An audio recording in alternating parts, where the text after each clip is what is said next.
Bonjour! Alors comme je vous disais dans ma vidéo bilan du défi des 100 jours, faire le défi des 100 jours, ça m'a permis de me remettre à pas mal de pratiques de développement personnel différentes que j'ai fait à des moments donnés et que j'ai recommencé à faire grâce au défi des 100 jours, ou alors que j'ai découvert par hasard, entre guillemets, par synchronicité pendant le défi des 100 jours. Et je me suis dit que ça pouvait être intéressant de faire une vidéo vraiment consacrée à ça, parce que voilà, c'est plein d'idées, de pratiques de développement personnel que moi je trouve chouette et efficace, également des livres de développement personnel que je trouve chouette et efficaces. N'hésitez pas, vous, à mettre en commentaire vos techniques de développement personnel préférées, ou si vous connaissez celles que je cite là. Je vais essayer de brièvement vous résumer le principe de chaque technique, et puis surtout en barre d'infos, après je vais vous mettre beaucoup plus de références, de livres ou de vidéos YouTube pour pouvoir creuser ces différents sujets. Si ça vous intéresse, si ça vous a parlé, si ça vous a donné envie de tester. Donc parmi les techniques déjà qui sont proposées, et que je fais déjà, il y a marcher. Marcher dans la nature, ou marcher tout court.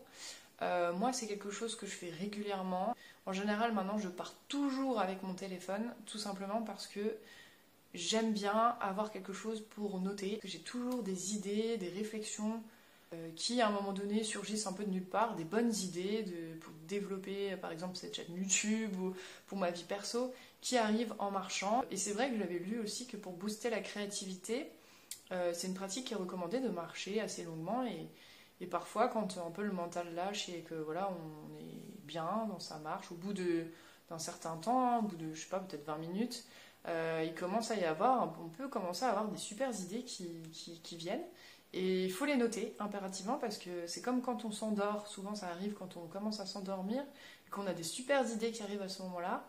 Si on ne prend pas le temps de les noter, le lendemain on s'en souvient plus et des fois on s'en souvient vraiment, on n'arrive plus à les retrouver.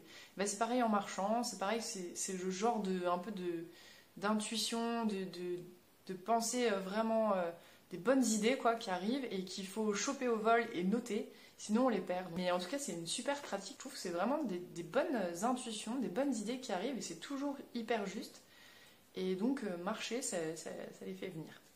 Écrire aussi. Tenir un journal, écrire tout ce qui nous passe par la tête quotidiennement, ça permet vraiment de la même façon d'avoir un peu des pensées comme ça, des idées, des solutions qui arrivent comme ça au milieu de ce qu'on raconte. Et ça permet aussi beaucoup de vider, de faire sortir ces émotions douloureuses et compliquées. Notamment le soir avant de dormir, ça peut être bien pour mieux dormir et pour vider un peu tout ce qui arrive dans la journée. Et c'est vrai que c'est très apaisant. Écrire, moi c'est surtout le soir que ça me fait du bien. Après des journées, de faire des bilans. Alors si on est plutôt de bonne humeur, qu'on a une bonne journée, on peut axer sur la reconnaissance, la gratitude. C'est très chouette aussi la pratique de la gratitude. Et si on a eu une mauvaise journée, écrire des grosses insultes, ça fait du bien. Écrire vraiment tout ce qui vient, ça fait du bien. Et progressivement, si on est en colère ou quoi, je trouve que l'émotion négative diminue progressivement, ou si on est dans une peur, ou ça permet de faire baisser le niveau d'émotions négatives et après de retrouver une espèce de sérénité, de calme, et aussi parfois de trouver des bons conseils vis-à-vis de soi-même. Donc quotidiennement, écrire, c'est vraiment un très bon conseil qu'on entend vraiment partout, mais c'est vrai que moi, dès que je l'applique, et parfois j'oublie de l'appliquer, mais dès que je l'applique, ça me fait vraiment du bien. Quand je marche aussi, j'oublie de vous dire, mais je parle à voix haute la plupart du temps. Et ça me fait aussi un bien fou de vider un peu les choses. Mais je trouve que écrire fait encore plus de bien pour vider les émotions négatives que marcher en parlant à voix haute. Je souhaite aussi dire que tout ce que je vous dis là, c'est des choses que je mets en place souvent dans ma vie de façon régulière, que j'oublie de remettre en place, vers lequel je reviens, j'oublie, je reviens. Enfin voilà, ne vous culpabilisez pas si vous n'arrivez pas à faire tout ça, si vous n'avez pas le temps ou si y a des moments où vous prenez des bonnes habitudes puis vous les perdez. Je pense que c'est un peu humain, on ne peut pas être parfait. Mais voilà, c'est plein d'idées vers lesquelles vous pouvez revenir régulièrement. Mais en tout cas, clairement c'est mon cas. J'ai plein de pratiques qui me font du bien, vers lesquelles je reviens régulièrement, que j'oublie des fois, qui reviennent, voilà. Une autre pratique que j'aime beaucoup faire, c'est les cartes de développement personnel, des cartes oracles de développement personnel. J'ai, je crois, 7 ou 8 jeux. Je ferai une vidéo de présentation de mes jeux bientôt. Si ça vous intéresse, dites-moi en commentaire. J'adore faire ça parce que moi j'ai choisi des cartes très pragmatiques avec des conseils vraiment clairs. Par exemple, écoute de la musique, va dans la nature, médite, se recentrer, respirer. Voilà, des conseils un peu comme ça.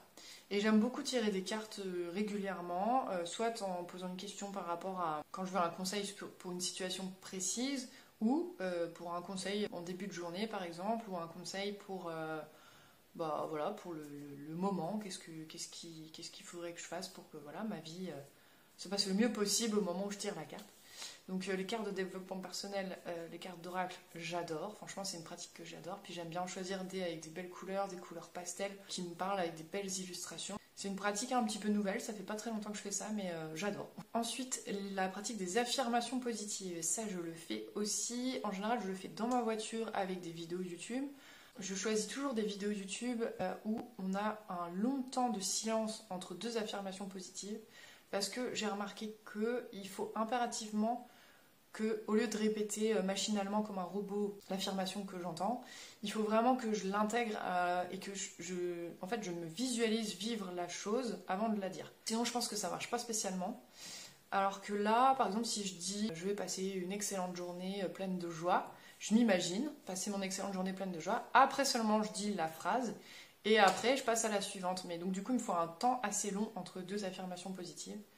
Et je pense que juste les dire mécaniquement en pensant à autre chose, ça marche pas. Donc là, ça, les affirmations positives, des fois, je les fais par exemple sous la douche ou bien en conduisant. Mais si je conduis par exemple, il faut que ça soit une route tranquille, sans bouchon, voilà, qui ne demande pas une attention trop forte. Mais c'est une pratique que j'aime beaucoup faire aussi et qui parfois me permet de me mettre dans une meilleure humeur. Et souvent, j'aime beaucoup faire ça le matin parce que, par exemple, sur la route en allant au travail, parce que ça me met dans une bonne humeur, en fait, une bonne énergie le matin, dès le matin. Et avec le défi des 100 jours, j'ai testé le fait de le faire devant un miroir, et c'est vrai que c'est sympa aussi. Le fait de poser une intention dès le matin, je trouve que c'est chouette aussi, une intention pour sa journée, de demander à l'univers, à vos guides, à votre ange gardien, qui vous voulez, de vous aider à vivre telle intention pour la journée. Donc ça peut être très simple, hein. J'ai l'intention de passer une excellente journée, j'ai l'intention d'être efficace au travail, j'ai l'intention d'être heureuse aujourd'hui. Et je trouve que c'est assez... ça marche plutôt bien, je trouve. En tout cas, j'ai l'impression que mes intentions sont souvent respectées. Enfin, le soir, quand je fais le bilan de ma journée, ça a souvent eu lieu, donc j'aime bien faire ça. Je sais pas si c'est un hasard ou si ça marche vraiment, mais voilà, je le fais. Ça mange pas de pain. Ça prend 30 secondes et voilà. Comme je vous disais dans le bilan du défi des 100 jours, écouter l'intuition aussi, ça m'a bien plu. Je me concentre sur la région de mon cœur. Je ferme les yeux, je me concentre au maximum. Il ne faut pas qu'il y ait de bruit, pas de distraction environnante. Et j'essaye de percevoir une intuition, quelque chose, en me concentrant sur cette région. Et souvent, j'ai quelques mots qui viennent. Sois heureuse, repose-toi, calme-toi. Voilà, c'est souvent des petites phrases vraiment très courtes comme ça, qui sont un peu ce qu'il faut que je fasse pour aller mieux au moment-là. Et ça m'aide beaucoup aussi. Après, il faut que je les note parce que sinon je les oublie en cours de journée. Mais c'est une autre pratique qui est vraiment chouette, je trouve. Parmi les pratiques qui sont revenues dans ma vie, mais que je pratiquais déjà auparavant, il y a eu la CNV, la communication non violente. J'ai fait les 3 stages de base de la communication non violente il y a quelques années. Et très régulièrement, j'essaye de me replonger dans ces pratiques-là parce que c'est une façon de communiquer qui est hyper intéressante, qui permet de vraiment faire le point sur ses besoins, ses sentiments et les besoins et les sentiments d'autrui et d'essayer de trouver des solutions qui conviennent à tout le monde pour que chacun se sente bien avec ses besoins sans léser personne et aussi envers soi-même. Là, je vous résume ça de façon assez simpliste. Mais c'est un super outil dans la vie envers soi-même déjà pour mieux se comprendre, s'écouter et se donner de l'empathie et aussi envers les autres. Il y a plein de super ressources par rapport à ça. Le mieux c'est bien sûr de faire des stages pour se former à ça. Mais sinon le livre de Marshall Rosenberg est très bien. Je vous mets un visuel et je vous le mets en barre d'infos parce que j'ai la flemme d'aller chercher dans ma bibliothèque. Et aussi, je vous conseille certaines vidéos YouTube de Isabelle Padovani et de Thomas Dansembourg. Je vous mets tout en barre d'infos, les infos. Isabelle Padovani qui maintenant est Issa Padovani. J'adore Issa Padovani et sa façon, son humour, sa façon d'expliquer les choses. Et ça me fait penser à une autre pratique qui du coup vient directement d'Isa Padovani où en fait elle fait parler les différentes parts de nous par émotion en matérialisant avec des yeux. Je vais vous mettre une vidéo, vous comprendrez mieux. Et j'arrive à me le faire à moi-même. Donc ça demande un temps seul et de solitude. Mais voilà, donc par exemple, on fait parler par rapport à une situation, si on sent qu'il y a une part de colère chez nous, on fait parler la part qui est en colère. Donc voilà, bah, je suis en colère parce que machin, ça me saoule que ceci, tatati tatata. Et ensuite, si il y a une contre-argumentation qui arrive, par exemple, oui, mais moi j'ai peur que, par exemple, qu'on quitte cet emploi parce que si, parce que ça, bah, ça c'est une autre part.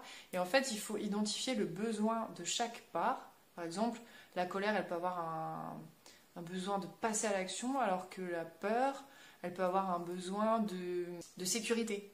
Donc il faudrait que, par exemple, ce besoin de passer à l'action et ce besoin de sécurité, que je trouve une stratégie qui correspond à ces deux besoins-là. Et parfois, il y a plusieurs besoins, plusieurs parts qui interviennent. Donc c'est un travail d'introspection. Je vais vous mettre des vidéos de Isa Padovani qui le fait en direct avec des gens. Ça vous permettra de mieux comprendre. En tout cas, moi, à chaque fois que je le fais, et je pense pas toujours à le faire, mais là, ça m'est revenu et je l'ai fait il y a pas longtemps par rapport au travail, ça me permet de prendre conscience, en fait, de ce qui se passe à l'intérieur de moi et de pourquoi, des fois, j'arrive pas à prendre facilement telle décision, ou pourquoi je me sens un peu mal à l'aise dans telle circonstance, parce que parfois il y a des parts qui prennent un peu le dessus sur les autres, et du coup il y a des besoins qui sont un peu écrasés par d'autres. Enfin voilà, il faut rééquilibrer, en fait, ça permet de prendre conscience de tous les besoins qu'on a à la fois, de rééquilibrer un peu les choses, et d'essayer de trouver une solution qui permettrait de satisfaire tous ces besoins-là. Ça prend un peu du temps, hein. C'est des réflexions perso, mais qui prennent du temps.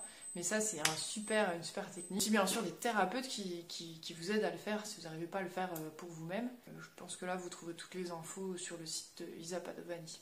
Ensuite, dans le même genre de super outils et super bouquins, je vous suggère fortement le livre Trouver ma place de Natacha Calestrémé. Si vous connaissez son livre, je sais plus c'est quoi le titre, les clés du changement ou les clés de la réussite, enfin le tout premier, je vais vous le mettre aussi en photo, puis je vais corriger en dessous au montage le vrai titre. J'avais déjà ce premier livre, là je l'ai pas parce que je l'ai prêté à une copine. En fait c'est comme une mise à jour de ce premier livre, donc je vous conseille plutôt le second qui s'appelle Trouver ma place.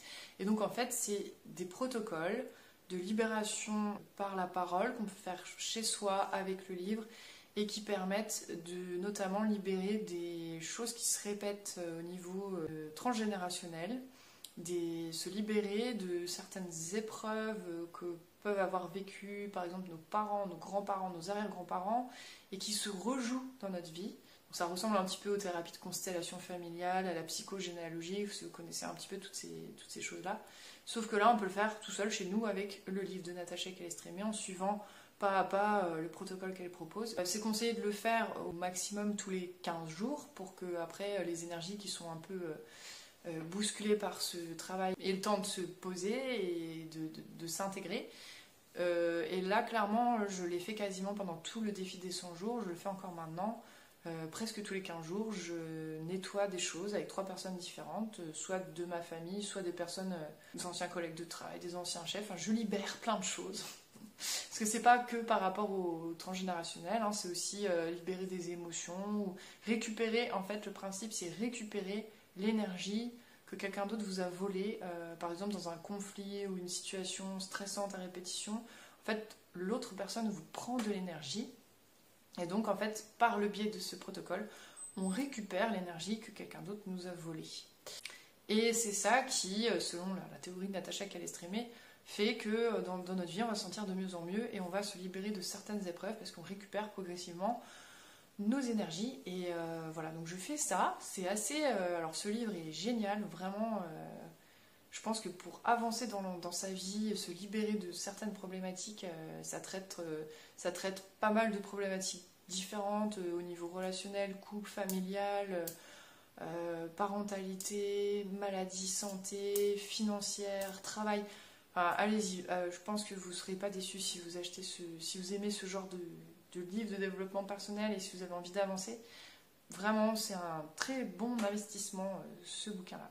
Ensuite, je me suis remis à faire aussi régulièrement la technique des bonhommes allumettes. Donc là, pareil, je vais vous mettre une vidéo qui résume et qui explique ce que c'est. En fait, c'est tout simplement se dessiner soi et dessiner soit une autre personne, soit une situation et relier les petits points, les 7 points de chakra de soi à la situation, puis découper la feuille. Voilà, c'est pas plus, ça prend 5 minutes. Après, il faut bien respecter les étapes, il faut entourer chaque personne avec une bulle de lumière.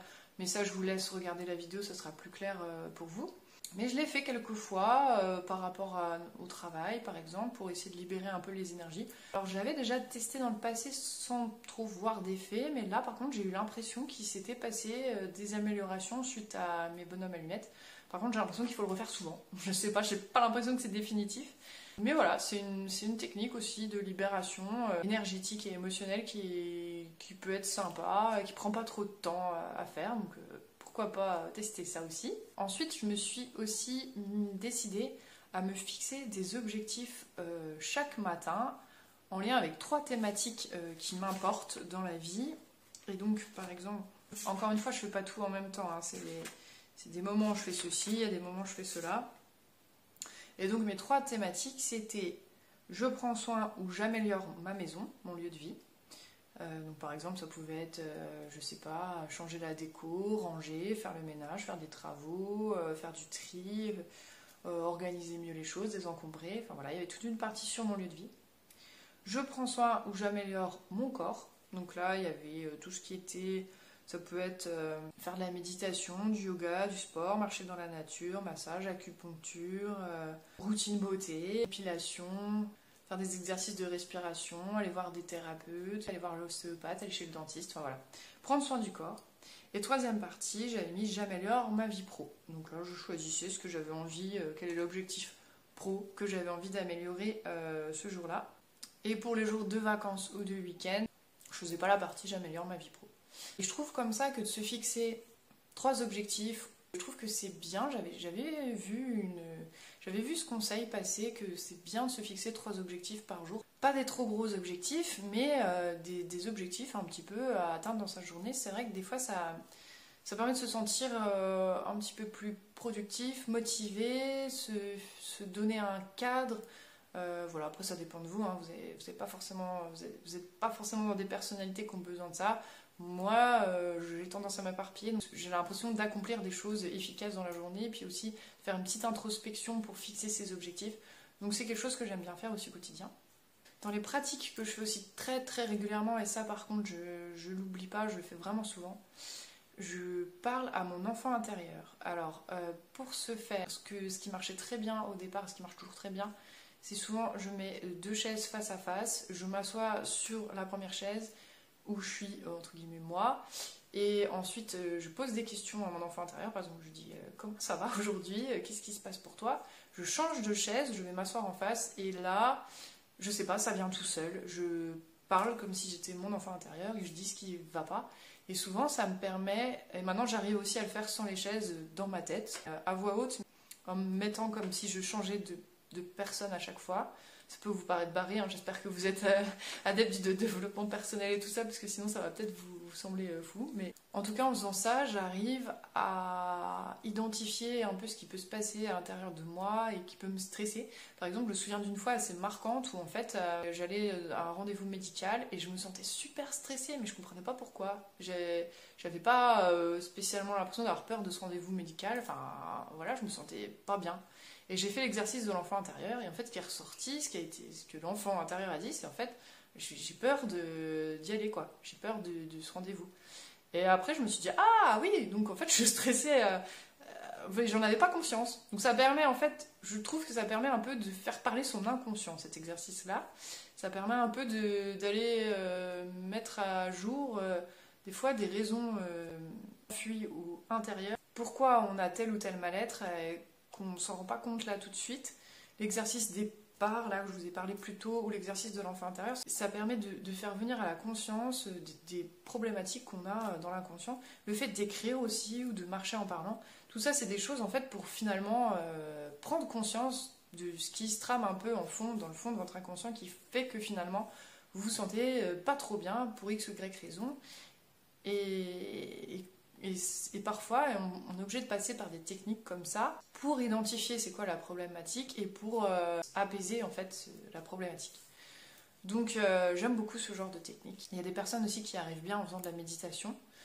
Moi, la méditation, c'est plus pour me détendre, mais ça ne m'apporte pas forcément de réponse ou d'éclairage de ce type-là. Ce que j'aime beaucoup faire aussi, c'est des exercices de gratitude, ou des listes de merci, ou des listes de je suis reconnaissante pour ceci, pour cela. Je vous en ai déjà parlé plusieurs fois dans les vidéos justement sur le défi des 100 jours, parce que je trouve que c'est super efficace, je trouve que ça met tout de suite dans une meilleure humeur, et j'ai l'impression que sur des périodes où je le faisais vraiment régulièrement chaque jour, des listes de merci, où je prenais le temps le soir ou d'écrire des gratitudes ou juste dans la voiture ou quand j'ai le temps de faire des listes de reconnaissance et de merci. J'avais beaucoup plus de choses positives qui m'arrivaient dans la vie et ça me mettait tout de suite dans des humeurs plus heureuses et plus positives. Donc je recommande de faire ça tous les jours si vous pouvez ou régulièrement, c'est vraiment un chouette exercice.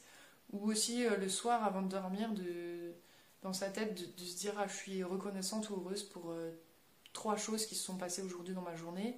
Enfin, voilà, on peut le faire de plein de façons différentes, mais c'est chouette de régulièrement se rappeler de ce qui est cool dans la vie. Ça permet aussi d'attirer plus et aussi de vraiment se sentir plus heureux et plus satisfait. Et même si dans votre vie, peut-être, il y a des choses qui ne vous satisfont pas et beaucoup de choses, il y a quand même toujours, quand on y réfléchit bien, plein de choses pour lesquelles on peut avoir de la gratitude, ne serait-ce que pouvoir manger à sa faim, avoir de l'eau chaude sous la douche, dormir dans un lit confortable, avoir chaud sous sa couette, enfin voilà. C'est des petites bricoles, ou boire de l'eau quand on a soif, avoir de l'eau potable à son robinet.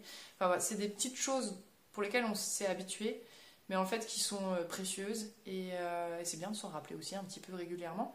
Et puis ça peut être aussi des choses beaucoup plus concrètes. Hein. J'ai beaucoup de gratitude pour cette super série que j'ai trouvée sur Netflix, pour les créateurs pour Walt Disney d'avoir créé les Disney. Enfin voilà, ça peut être des choses beaucoup plus concrètes, beaucoup plus basiques. Voilà, c'est sympa je trouve, pour se remettre dans un bon mood, une bonne humeur. Également, pour se remotiver, parfois, j'aime bien écouter les vidéos de David Laroche, que vous connaissez sûrement, qui fait beaucoup de vidéos sur YouTube et qui en fait beaucoup sur la motivation et la procrastination.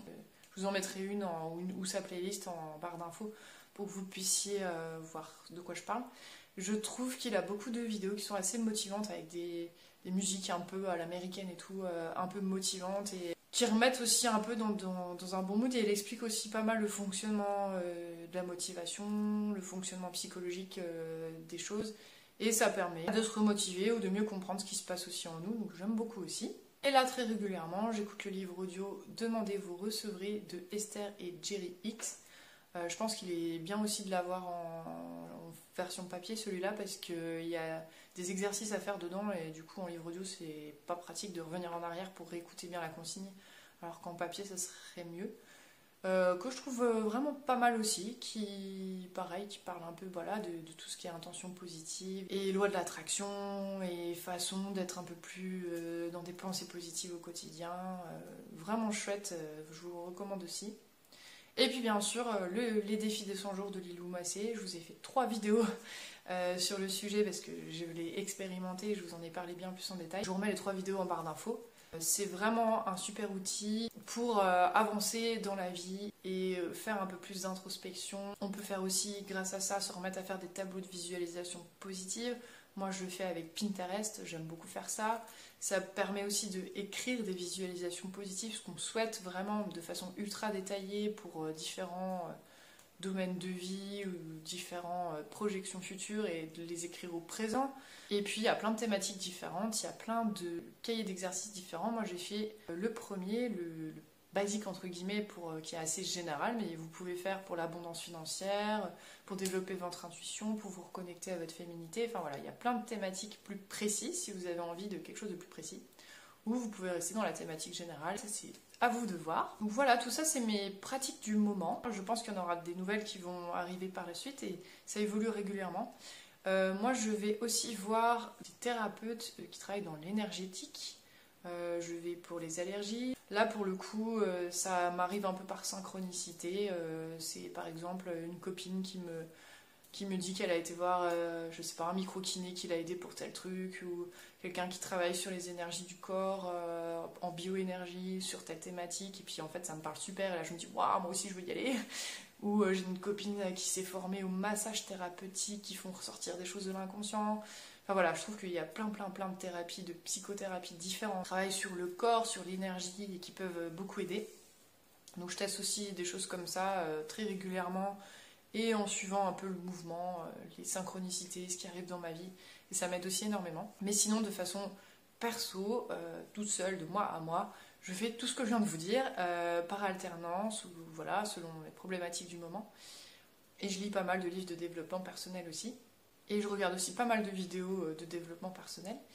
Et voilà, tout ça, plus ça, plus ça, fait que je trouve que au quotidien, j'arrive mieux à... Comme ça fait quand même pas mal de temps que je fais ça, je trouve que j'ai pas mal d'outils différents pour m'aider moi-même quand ça va pas. Pour refaire sortir ce que je vous disais tout à l'heure de l'inconscient, ce qui a besoin de sortir. Alors clairement, je prends pas toujours le temps de le faire vis-à-vis de moi-même. Et parfois, c'est plus rapide et plus efficace de le faire avec quelqu'un d'autre, mais moi, j'arrive assez bien à le faire avec moi-même. Par contre, ça prend du temps, ça prend... Voilà, il faut s'y consacrer pleinement et seul, donc voilà, c'est pas toujours facile à mettre en place. Mais je trouve que du coup, dans ma vie, j'ai quand même des moments où ça va pas, comme tout le monde, et régulièrement, mais j'ai l'impression d'avoir plus d'outils pour les dépasser ou les accueillir, les accepter, et savoir d'où ça vient, avancer, et peut-être plus d'outils pour finalement être heureuse un peu plus souvent, un peu plus régulièrement. J'ai l'impression aussi que du coup j'ai moins de soucis de santé. Alors je sais pas, c'est peut-être une illusion. J'ai l'impression quand même que c'est vrai que quand on fait pas ressortir les choses, les émotions, les difficultés, qu'on intègre tout, qu'on intériorise tout, ça finit par ressortir en problème de santé. J'ai vraiment cette impression. En tout cas pour mon bien-être au quotidien, ma santé morale et physique, je trouve que tout ça c'est super à faire. Et puis après ça m'a toujours intéressée aussi de découvrir mon propre développement psychologique, les façons d'aller le mieux possible dans la vie. Je m'intéresse à tout ça. J'aime beaucoup l'énéagramme aussi. L'énéagramme, la répartition des personnalités en 7 catégories qui se base sur les peurs, les besoins de chacun. Enfin, il y a beaucoup de choses, il y a énormément de choses. Et puis j'en découvre fréquemment. Et puis aussi, je pense que les choses arrivent dans ma vie au moment où j'en ai besoin. Certaines techniques, certains thérapeutes, certains livres arrivent au moment où j'en ai besoin pour poursuivre mon évolution. Et c'est chouette. Donc voilà, j'avais envie de partager avec vous tout ça parce que voilà, je pense que ça peut peut-être vous faire découvrir des choses ou vous aider aussi. Et puis parce que j'aime bien aussi parler de développement personnel. Donc j'espère que cette vidéo vous aura plu. N'hésitez pas à aller voir, j'ai d'autres vidéos sur le thème du développement personnel. J'ai fait une playlist dans la partie playlist de ma chaîne YouTube. N'hésitez pas à partager en commentaire vos propres pratiques de développement personnel. J'aime bien partager sur ces sujets-là. Je vous souhaite une très bonne journée, je vous dis au revoir et à bientôt.